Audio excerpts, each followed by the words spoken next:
कभी सोचा है कि जब लिखने के लिए शब्द नहीं थे तब इंसान अपनी कहानियां कैसे सुनाता होगा? आज हम समय में बहुत पीछे जा रहे हैं, मानवता की उन पहली कहानियों को खोजने जो स्याही से नहीं बल्कि पत्थर पर रंगों से लिखी गईं। यही सवाल, यही है हमारे आज के सफर का शुरुआती पॉइंट। जरा सोच कर देखिए, एक ऐसी दुनिया जहां कोई किताब नहीं, कोई लिखावट नहीं, तो फिर हमारे पूर्वज अपने विचार, अपने डर, अपनी जिंदगी के किस्से कैसे साझा करते थे? इसका जवाब हैरानी की बात है, गुफाओं की दीवारों में छिपा है। हम बात कर रहे हैं प्रागैतिहासिक कला की, यानी प्री हिस्टोरिक आर्ट की। ये किसी भी अक्षर या भाषा से आप सोचिए कितनी पुरानी है।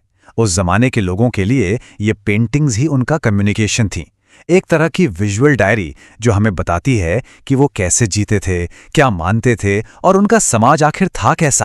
तो चलिए तैयार हो जाइए, हम भारत की कला के इतिहास के बिल्कुल पहले चैप्टर में उतरने वाले हैं, ये समझने के लिए कि हमारे पूर्वजों ने अपनी पहली कहानियां कैसे कहीं। इन पहले कलाकारों के लिए कैनवस कोई कपड़ा नहीं, बल्कि उन गुफाओं की पथरीली दीवारें थीं जो उन्हें पनाह देती थीं। पूरे भारत में फैली ये गुफाएं ही एक तरह से इंसानियत की पहली आर्ट गैलरी बनी, जो आज भी उनके होने की खामोश गवाही देती हैं। देखिए, मध्य प्रदेश के आदमगढ़ से लेकर कर्नाटक के कुबगल तक भारत ऐसी अद्भुत जगहों से भरा पड़ा है। लेकिन इन सब के बीच एक जगह ऐसी है जो सबसे ऊपर चमकती है, एक असली पुरातात्विक खजाना। और वो जगह है भीमबेटका, भारतीय प्रागैतिहासिक कला का ताज।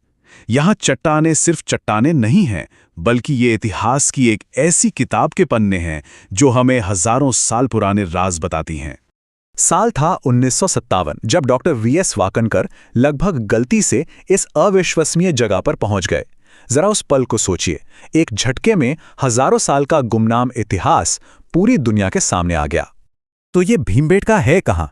ये मध्य प्रदेश के रायसेन जिले में है और ये भारत में शैल चित्रों का सबसे बड़ा, सबसे समृद्ध कलेक्शन है। इसकी इसी ऐतिहासिक अहमियत की वजह से 2003 में इसे यूनेस्को वर्ल्ड हेरिटेज साइट का दर्जा दिया गया। तो चलिए अब इन प्राचीन चित्रकारों की दुनिया में थोड़ा और गहरे उतरते हैं। वो आखिर बनाते क्या थे, कौन सी तकनीकें इस्तेमाल करते थे और सबसे जरूरी, उनकी कला उनकी जिंदगी के बारे में क्या बताती है। ये पेंटिंग्स अब समझिए गुजरे जमाने में झांकने वाली एक खिड़की की तरह। ये सिर्फ चित्र नहीं है, बल्कि ये वो दस्तावेज हैं जो हमें हमारे पूर्वजों की रोजमर्रा की जिंदगी, उनके रीति रिवाजों और उनकी सोच तक ले जाते हैं।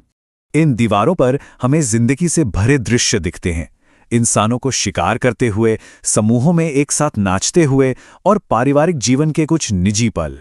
साथ ही बाइसन, हाथी और हिरण जैसे जानवर और कुछ रहस्यमय चिन्ह जो शायद उनके रीति रिवाजों और विश्वासों की कहानी कहते हैं। ये सब मिलकर एक जीवंत और कॉम्प्लेक्स समाज की तस्वीर बनाते हैं। और एक खास बात, इन सभी विषयों में शिकार के दृश्य सबसे ज्यादा हैं और ये हमें बहुत कुछ बताता है। शिकार सिर्फ पेट भरने का जरिया नहीं था, बल्कि ये उनकी संस्कृति, उनकी पहचान और शायद उनके साहस की कहानियों का एक बहुत अहम हिस्सा था। लेकिन ये पेंट करने के लिए रंग कहाँ से लाते थे? जवाब कमाल का है, अपने ही आसपास के माहौल से। वो लाल रंग के लिए गेरू यानी हेमाटाइट पत्थर का इस्तेमाल करते थे, सफेद के लिए चूना पत्थर और काले रंग के लिए लकड़ी का कोयला। मतलब कितने रिसोर्सफुल थे वो लोग। और ताकि ये रंग समय के साथ मिट न जाएं, वो इन नेचुरल पिगमेंट्स को जानवरों की चर्बी, पेड़ की गोंद या पानी के साथ मिलाते थे।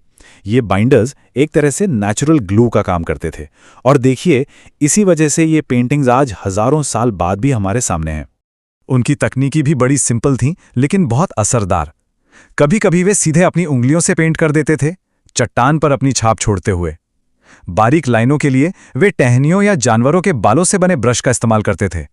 और अक्सर वे पहले किसी भी शक्ल का आउटलाइन बनाते और फिर उसे रंग से भर देते थे। तो कुल मिलाकर कला का ये प्राचीन रूप हमें क्या बताता है, इसका महत्व क्या है और इसकी विरासत क्या है? इस कला का एक बहुत ही खास अंदाज है। इसमें नेचुरल रंगों का इस्तेमाल होता था और डिजाइन सरल और सांकेतिक होते थे। अगर आप ध्यान से देखें तो इन आकृतियों में एक अद्भुत गति और लय महसूस होती है। यहाँ सुंदरता से ज्यादा भावना पर जोर था। और एक दिलचस्प बात, चित्रों में लगभग कभी कोई बैकग्राउंड नहीं होता था। ऐसा लगता है जैसे आकृतियां चट्टान की सतह पर तैर रही हों। और यहीं पर सबसे बड़ी बात सामने आती है। यही शैल कला वो नींव है, वो फाउंडेशन है जिस पर भारत की पूरी चित्रकला परंपरा बनी है। ये उस कलात्मक यात्रा का पहला कदम है, उसका मूल है जो हजारों सालों से चली आ रही है। और अंत में बस एक सवाल, जैसे उन लोगों ने अपनी कहानियां पत्थरों पर छोड़ी, वैसे ही हजारों साल बाद हमारे आज के इस डिजिटल युग की कौन सी कहानियां भविष्य के लोगों को मिलेंगी? सोचने वाली बात है ना?